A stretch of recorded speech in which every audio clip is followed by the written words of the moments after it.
Esta mañana comparecía en este salón de plenos el defensor del pueblo planteando aquellas cuestiones que en el último año han sido las que han generado mayor preocupación de la sociedad navarra y se ponía a la cabeza, como no podía ser menos, la gestión realizada por el Departamento de Educación, lo que ha sido y conocido por todos ya como la Casa de los Líos.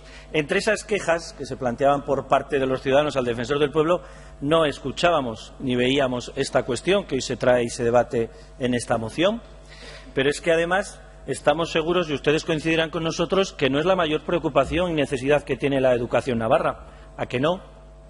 ¿A que no? ¿A que a nadie se le obliga a matricularse en la asignatura de religión? ¿A que no? ¿A que es cierto que el empecinamiento que tienen algunos grupos y algunas intervenciones que me han precedido el uso de la palabra se evidencian, ese empecinamiento no se corresponde con la voluntad mayoritaria de las familias que matriculan a sus hijos en la asignatura de religión? ¿A que no se corresponde ese empecinamiento? Entonces, ¿por qué queremos generar un problema donde no lo hay? ¿Por qué lo queremos plantear? Yo entiendo que haya grupos políticos que digan que quieran una escuela laica, pero se dejan el segundo apellido, y vasca. Pues bueno, se puede entender dentro de su ideario. Se puede entender que otras formaciones políticas pues hablen también de laicismo.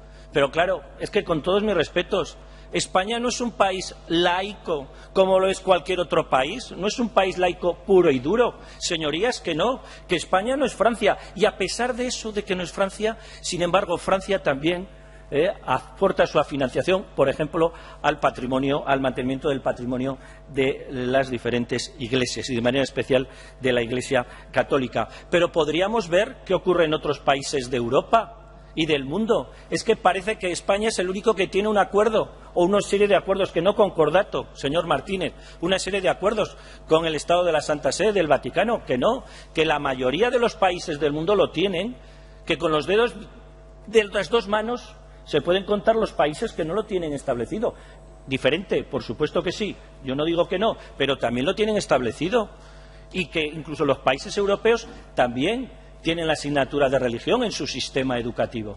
Pero es que por eso yo creo que hay que tener muy claro, y al final, miren, una de las palabras que no se ha abordado en las intervenciones, un poquito la ha mencionado la portavoz de Podemos, pero de pasada, pero aquí no se ha hablado de ese marco de referencia a la convivencia que nos hemos dado los españoles, aunque a algunos de ustedes no les guste, como es la Constitución española. Ese marco de referencia y de convivencia de este país. Ya sé, y vuelvo a insistir, que a ustedes no les gusta, pero ¿qué dice la Constitución española? ¿Qué dice el máximo tribunal, el Tribunal Constitucional, cuando ha tenido que establecer interpretaciones de lo que marca la Constitución española, independientemente de las mayorías que se hayan podido establecer en ese tribunal, en ese máximo tribunal de este país? Pues fundamentalmente, ¿qué han definido? Como hace el artículo 16 de la Constitución española, que define a este país como un país aconfesional. Incluso sentencias del propio Tribunal Constitucional hablan de un país aconfesional o de laicismo positivo. ¿Por qué? Porque el propio artículo 16 está reconociendo ese carácter aconfesional del país o laicismo positivo, pero también habla de garantizar la libertad religiosa. Y ampara también y asegura la cooperación que se tiene que establecer entre el Estado, en este caso entre el Gobierno español y las propias confesiones religiosas, que lo dice la Constitución española, señorías, que lo dice el artículo 16, como también dice el artículo 27 de la Constitución española, que los padres tenemos la libertad de elegir la educación que queremos para nuestros hijos, y que los padres, señora Pérez, porque los hijos no son del Estado, señora Pérez, eso es lo que a usted le gustaría con el pensamiento único, pero los hijos no son del Estado. Las familias, los padres, tenemos mucho que decir, los padres y las madres, y por lo tanto en esa línea el artículo 27, además de garantizar la libertad de los padres para elegir la educación que queremos para nuestros hijos, también permite, 27.3, que los padres tenemos el derecho de elegir la educación religiosa de la confesión que nosotros profesamos o que consideramos más adecuada, de la profesión y de la moral. Y por eso a nadie se le obliga, en el sistema público español, a nadie se le obliga a matricularse en la asignatura de religión. Y de ahí que los acuerdos firmados en su día por un gobierno de la UCD en el año 79, pero firmado también en otros casos por un gobierno socialista, en el caso primero con la religión católica, en el caso del Partido Socialista con la evangelista, la judía y la islámica, lo que hace es ser una pieza fundamental para garantizar esa libertad religiosa, ese derecho fundamental que tienen los ciudadanos de este país para que sus hijos puedan inmatricularse en la educación y en la asignatura de religión. Y no lo decimos nosotros, lo dice la propia Constitución y, sobre todo, señorías, lo dice la máxima autoridad interpretativa de esta Constitución española, como es el Tribunal Constitucional, en diferentes sentencias. La última de ellas, ya sé que a ustedes no les ha gustado, ya sabemos que ustedes discrepaban, pero así lo han dicho. Y no solamente han hablado de la LOMCE, no solamente han hablado de la segregación o diferenciación de los alumnos, pues eso, no, es que han hablado también, yo les recomiendo que lean esa sentencia, la última sentencia del Tribunal Constitucional, en la que el Estado está obligado a garantizar ese derecho, como es la libertad religiosa, pero que no solamente es de España, sino que otros países también europeos, los más avanzados que ustedes quieran poner en su cabeza, y del mundo, también tienen esa libertad y lo consideran como un factor fundamental para garantizar esa libertad religiosa. Aquí no estamos hablando, señora Pérez, de pensamiento único, en ningún caso. Estamos hablando de libertad.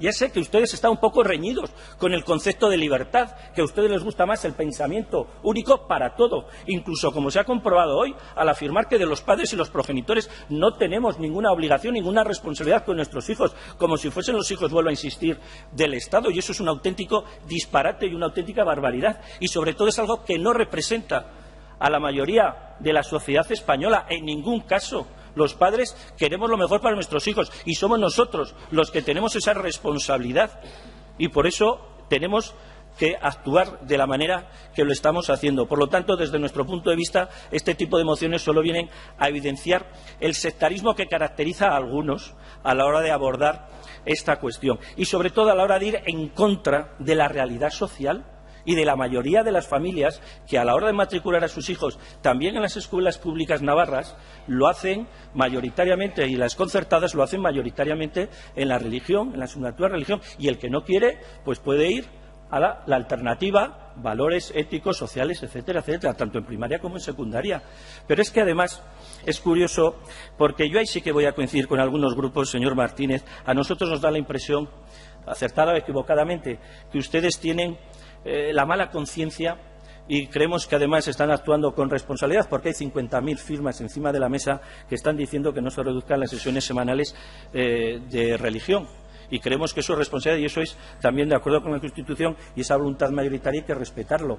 Y, por lo tanto, nosotros sí que consideramos que pueden tener ustedes mala conciencia, porque es un contrasentido que nosotros, si quiere que digamos la verdad, pues reconocemos y valoramos en este caso positivo. En este caso concreto no se puede ir en contra de una cosa y a favor de otra.